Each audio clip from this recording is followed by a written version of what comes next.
The alarm blared through Earth Space Command headquarters. Red lights flashed in every corridor.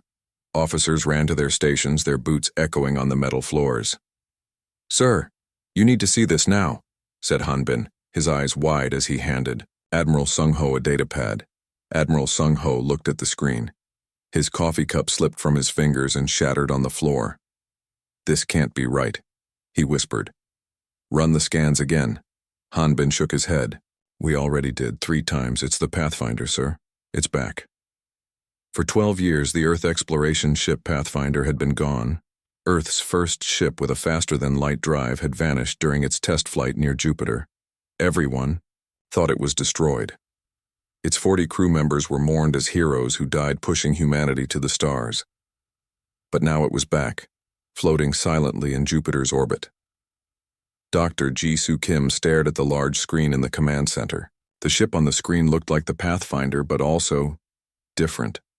Strange structures now covered parts of its hull. They glowed with a soft blue light that no human technology could make. "Have they responded to our messages?" she asked. "No, Doctor," said the communications officer. "We keep getting back data packets, but it's nothing we can understand. The computer says it's not any known language or code." Ji-Soo had been a young scientist when the Pathfinder disappeared. She had helped design some of its systems. Now, at 37, she led the xenobiology department. She studied life that might exist beyond Earth. And something about those blue lights on the ship made her think she might soon have real work to do.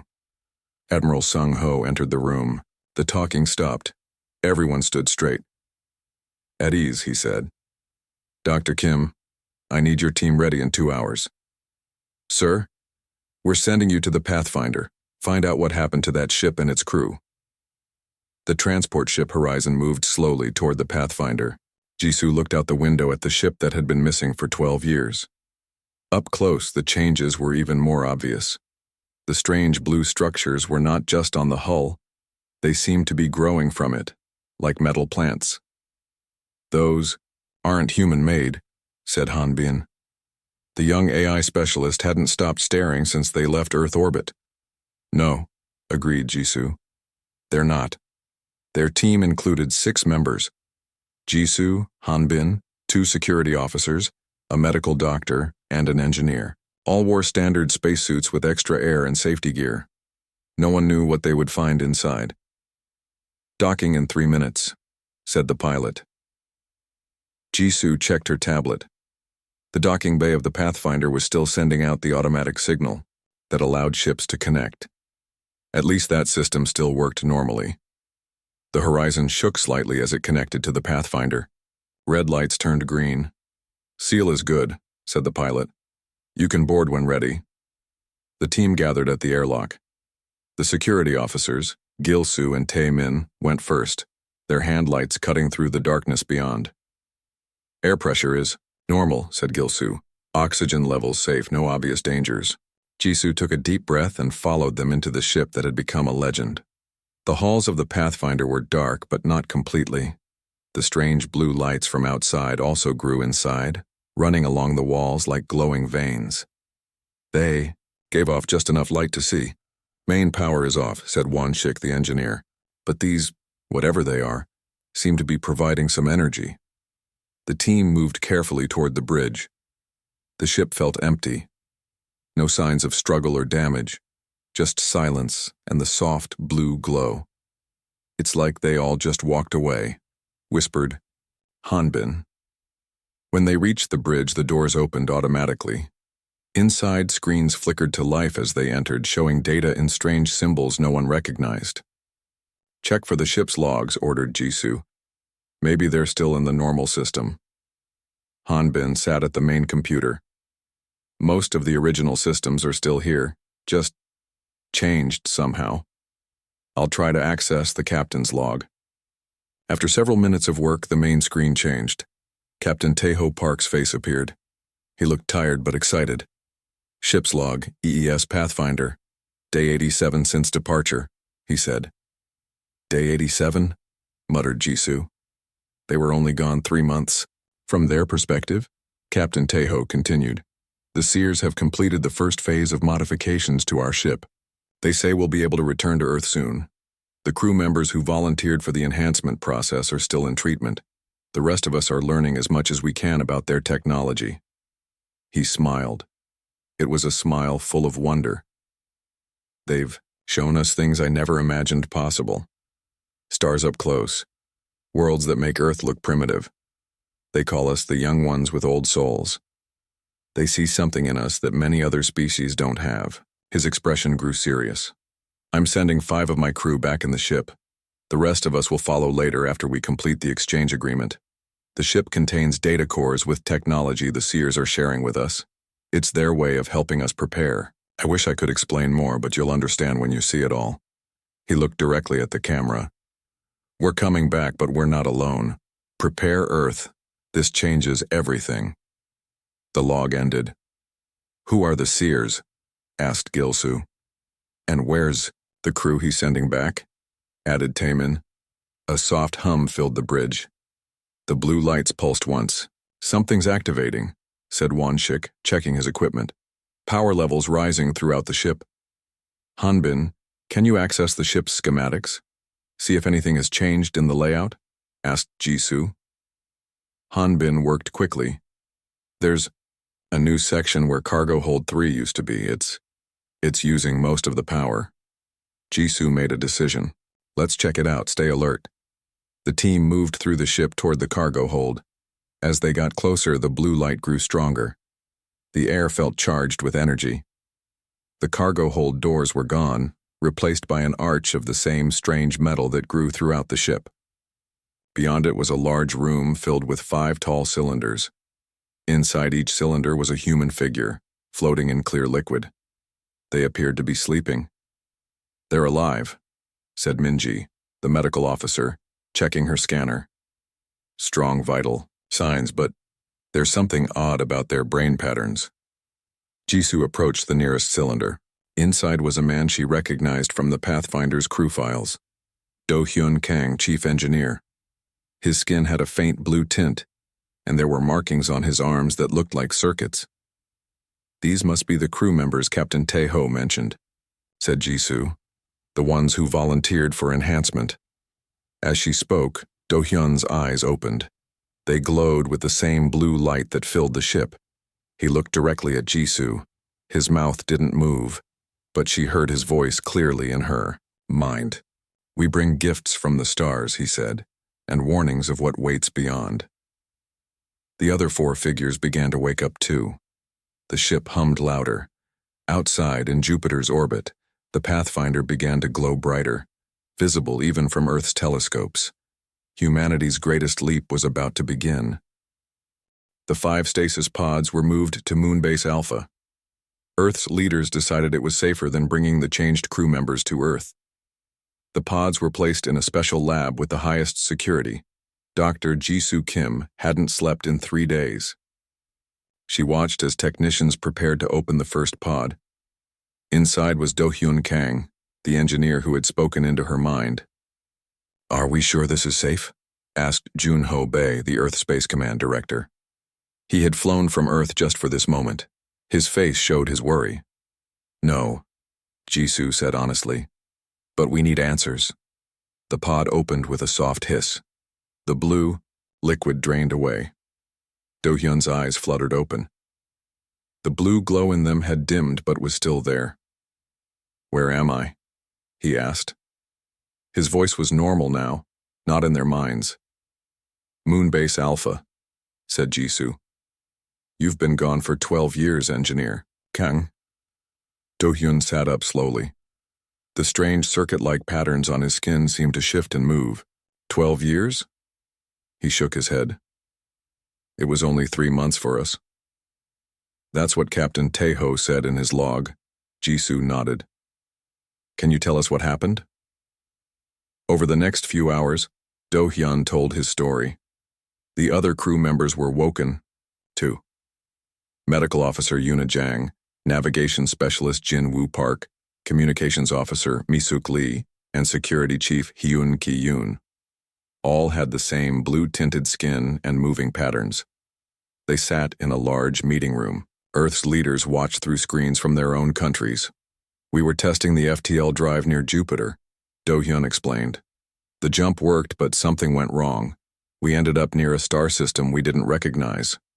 Our engines were damaged, added Jinwoo. We couldn't jump back. While we were trying to fix them, they found us. The Seers, Jisoo said. Yuna nodded. That's what they call themselves. They're not like us. Not physically, they're more like living light. They were surprised to find us, Hyun-ki continued. They said most species don't develop FTL travel until much later in their evolution. Our minds are young, but our spirits are old, they said. They weren't afraid of us, asked Junho. They were curious, Do-hyun said. They studied us, studied our ship. They offered to help us get home, but they also offered more. What do you mean by more? Jisoo asked. Do-hyun looked at his changed hands. They said we have potential. They offered to share knowledge with us, but not just data. Knowledge that changes you when you learn it. Captain Taeho negotiated with them, Misuk added. They wanted to learn about us too. He offered himself and volunteers from the crew to undergo their teaching process. Where is Captain Taeho now? Junho asked. The 5 changed crew members looked at each other. He's still with them, Hyun-ki said finally. He's changing more than we did. He sent us back as a first step. The next day, scientists from Earth came to examine the gifts from the Seers. There were data cores filled with information and strange devices no one understood. The cores were kept in a special room, protected by many guards. Mi-rae Shin, Earth's best linguist, was brought to help understand the Seers' writing. She worked with Misuk, who had begun to learn their language. It's not just a language, Misuk tried to explain. When you understand it, it changes how you think. Jisoo spent most of her time with Do-hyun. Something was happening to the changed crew members. Their abilities were growing stronger each day. Show me again, she said. Do-hyun held out his hand. The air above it shimmered. Slowly, tiny points of light formed into a small model of the solar system. The planets moved in their orbits. How do you do that? Jisoo asked, amazed. I think about the math, he said simply. The Seers taught us that matter, energy, and thought are all connected. If you understand the connections, you can nudge things. Can all 5 of you do this? Do-hyun shook his head. We each change differently. Yuna can heal injuries now. Jinwoo can sense objects at great distances. Misuk understands any language after hearing it once. Hyun-ki can, well, we're not sure yet, but he's stronger than before. Jisoo wrote everything down. And these changes will continue? Yes. The Seers said we're just beginning. On Earth, people learned about the returned ship and its changed crew. Some were excited. Others were afraid. General Jae-won Kim led the military leaders who saw danger. These Seers could be preparing us for invasion, he argued in a closed meeting. The changed crew could be their tools. Dr. Hae-jin Park, Captain Taeho's sister, disagreed. My brother wouldn't lead aliens to harm us. This could be the greatest opportunity humanity has ever had. Big companies saw the alien technology as a chance for profit. Min-ho Jung, head of global tech, offered billions for exclusive rights to study it. Earth was dividing into groups over the issue, just as the first breakthrough came. We've accessed the main data core, Mi-rae announced excitedly. She and Misuk had been working nonstop. In the lab, a projection appeared. It showed star systems, thousands of them, with paths connecting some to others. It's a map, said Junho. A map of nearby space. More than that, Misuk explained. It shows safe FTL routes, resources, and... She paused. Other civilizations. The map zoomed in on one small point. Earth's solar system. We're here, Misuk pointed. The Seers added us to their map. Words in the alien language appeared next to Earth.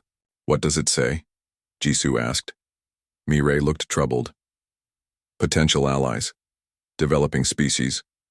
Protection status. Pending evaluation. Protection from what? Junho asked. Before Misuk could answer, alarms blared through the base.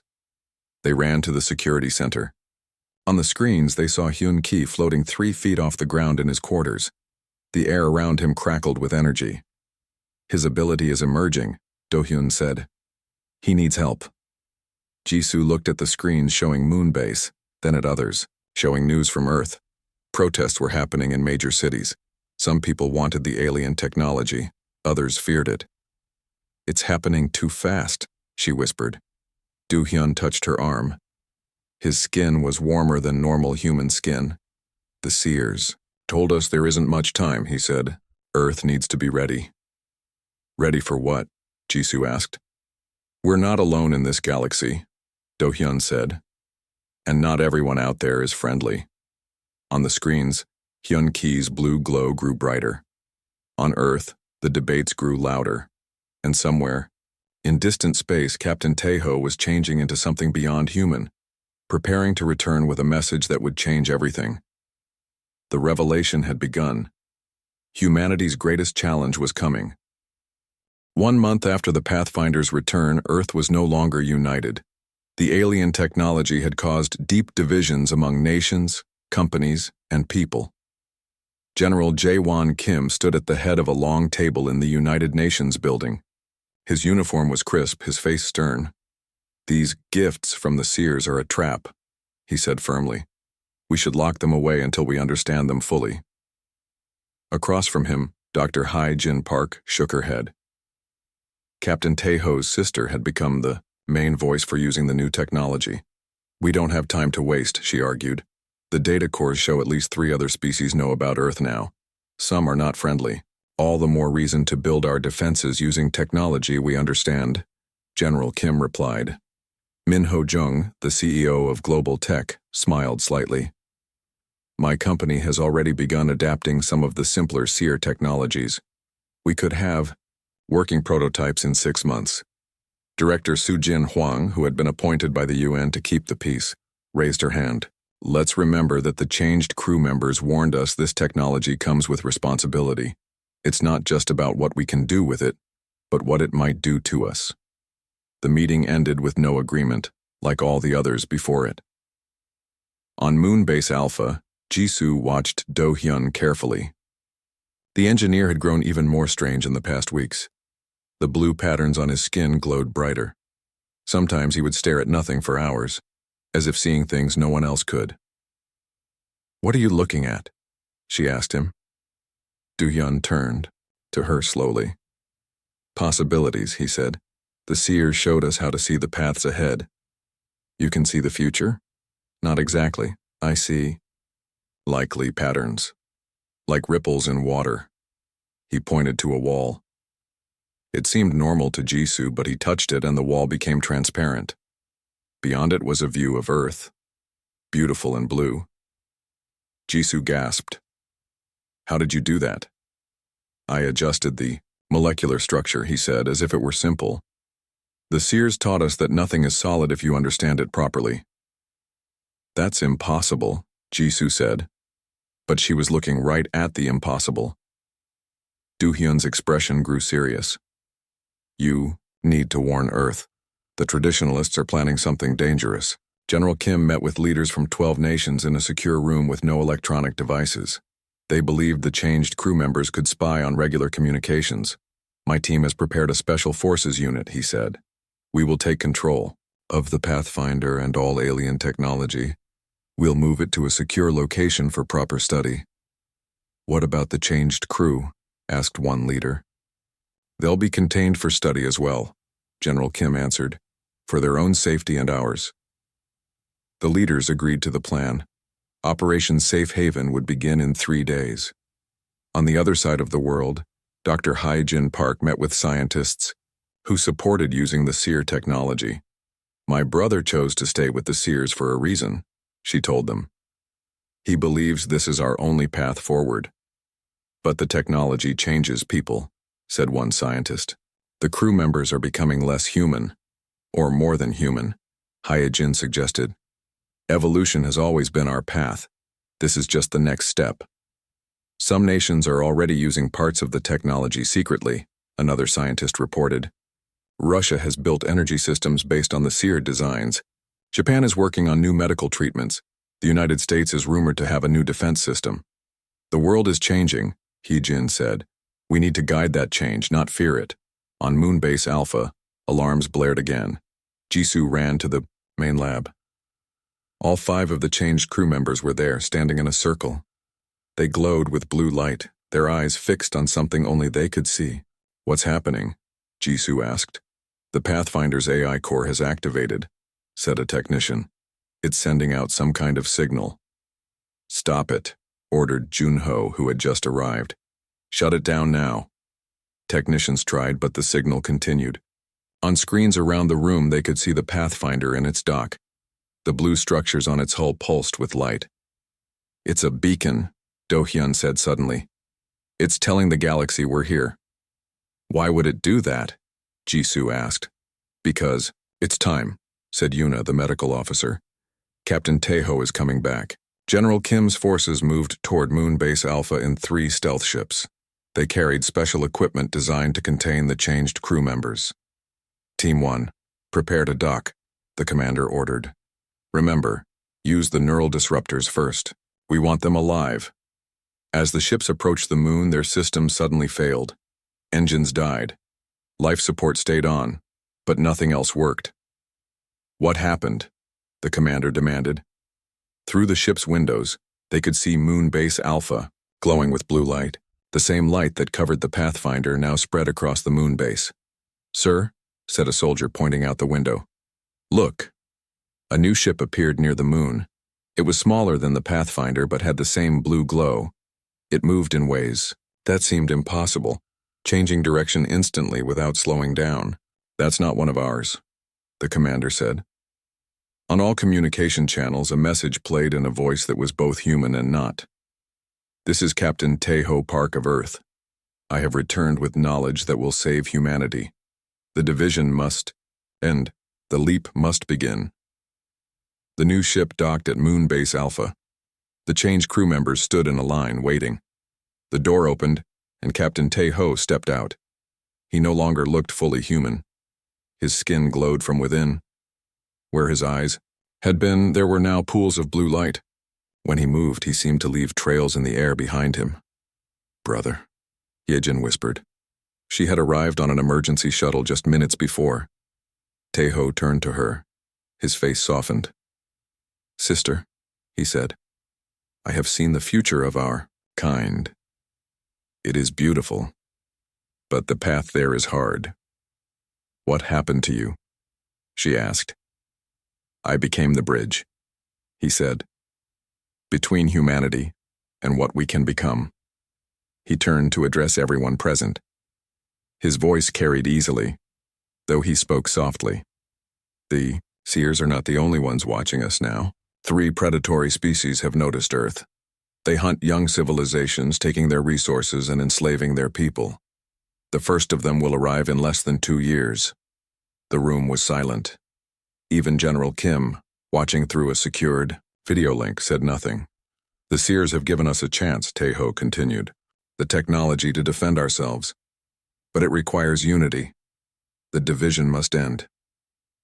You want us to change like you? General Kim asked finally.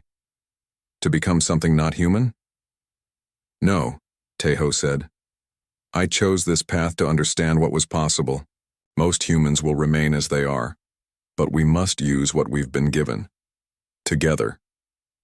Outside the window, the stars seemed brighter. Earth hung in space, blue and vulnerable. The division had brought humanity to a dangerous edge. Now they had to decide, step back in fear, or leap forward together. 3 months after Captain Taeho's return, Earth was changing. The blue glow of seer technology could be seen in every major city. Not everyone liked it, but the threat of alien invaders had united most of humanity. In Seoul, a new building rose from the city center. It was made of normal materials, but shaped in ways that seemed impossible.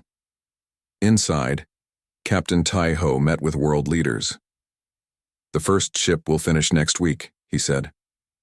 His voice still sounded human, though his appearance had grown even more strange. The blue light inside him pulsed with his words. And you're sure it will work? Asked General Kim. He had become less hostile since seeing proof of the coming danger. Seer technology had shown clear images of the alien ships heading toward Earth. "It will work," Taeho assured him. "The Seer's design is sound." Soo-Yun Lee, a young engineer who had quickly mastered the alien technology, displayed a model of Earth's first true starship. It was larger than the Pathfinder and built with a mix of human and Seer technology. "We've named it the Unity," she said. "It can carry 500 people and travel 10 times faster than the Pathfinder." "And the defense systems?" General Kim asked. "Better than we hoped," Soo-Yun replied. "The shield technology alone would stop any weapon we've ever made."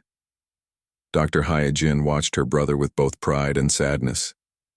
He was still Taeho, but also something more. Something she couldn't fully understand. "When will the Seers themselves come?" she asked. "They won't," Taeho said simply. "Not yet. They believe each species must find its own path. They only help when they see great potential in danger of being lost." "Why did they choose us?" asked Director Soo-Jin. "What makes humans special?" Taeho's light flickered in what might have been a smile. "Our adaptability, our creativity. Most species follow predictable paths. Humans surprise them." In a mountain temple far from the cities, Elder Seong-ho Choi meditated among ancient stone statues. Despite being 90 years old, his mind was sharp. He had asked to meet with Taeho, and the captain had come. "You are changed," the elder said, opening his eyes to look at the glowing figure before him. "Yes," Taeho agreed. "Are you still human?" Taeho considered this. "I remember being a child. I remember my first love. I still feel joy and pain. But I see more now, feel more. And these gifts you bring," the elder continued, "they will change all humans in time." "Only those who choose it," Taeho said. "And only what they need." The elder nodded slowly. "Every great leap in human history brought fear with it. Fire, agriculture, electricity, space travel, now this. Will your people accept it?" Taeho asked. "Some will, some won't." The elder smiled. "But that's what makes us human. We never all agree on anything." In orbit around Earth, the first alien visitor arrived. It wasn't one of the hostile species Taeho had warned about, but a small probe sent by the Seers. It was called the Emissary, and it spoke with a voice that sounded like music. "I am here to witness," it said to the gathered scientists, "to see if humanity is ready to join the greater community." "Ready in what way?" asked Jisoo. She had become the lead scientist for human-alien relations. "Ready to move beyond your planet. Ready to meet others as equals. Ready to defend what you value while respecting what others value." The emissary showed them images of other worlds. Some were beautiful beyond imagination. Others were harsh but still held life. And some showed the ruins of civilizations that had failed. "These are the Forsaken," the emissary explained, showing broken cities on a dead world. "They found technology they were not ready for. They destroyed themselves." "Is that what you fear will happen to us?" Jisoo asked. "It is one possibility," the emissary admitted, "but the Seers see many possible futures for humanity. Some are very bright indeed." The first test of Earth's new defenses came sooner than expected. A scout ship from one of the predatory species entered the solar system. It moved fast, heading straight for Earth. "They've detected our technology," Do-hyun said. He and the other Change crew members could sense the alien ship somehow. They're curious and hungry. From hidden bases on the moon, Earth's new defense system activated. Beams of blue light shot out, surrounding the alien scout ship in a bubble of energy. "Don't destroy it," Taeho ordered from Earth. "Just hold." The alien ship tried to break free. It fired weapons that would have destroyed a city, but the energy bubble held. After an hour, the ship stopped fighting. "They're sending a message," said Mi-suk, who could understand any language now. "They want to know who protected Earth. They thought we were defenseless." "Tell them," Taeho said, "that Earth protects itself now." The alien ship was allowed to leave. It sped away from the solar system, carrying news that would change how others saw Earth. 1 year after the Pathfinder's return, humanity was ready for its greatest leap. 12 new ships were built, each heading to a different star system. Some would explore. Some would establish outposts. All carried the best of human culture and technology. At the global celebration, people from every nation watched the launch. The first ship, Unity, rose from its dock in the Pacific Ocean. It glowed with blue light as it accelerated toward the stars. On board, Captain Tae-ho stood on the bridge. Next to him was Su-yan, who had become the link between regular humans and the changed ones. "Are you nervous?" she asked him. "No," he said. "For the first time, I feel like we're on the right path." The ship's faster-than-light drive activated. The stars seemed to stretch and then snap back. In an instant, they were beyond the solar system. On the main communication screen, a message appeared from the Seers. "You have taken your first true step. We will be watching." Tae-ho smiled. He sent back humanity's answer. "We're ready, and we're coming." As the Unity sped toward distant stars, Earth continued to change and prepare. Not all humans agreed with the new path, but they were united in moving forward. The old divisions faded as they faced the vastness of space together.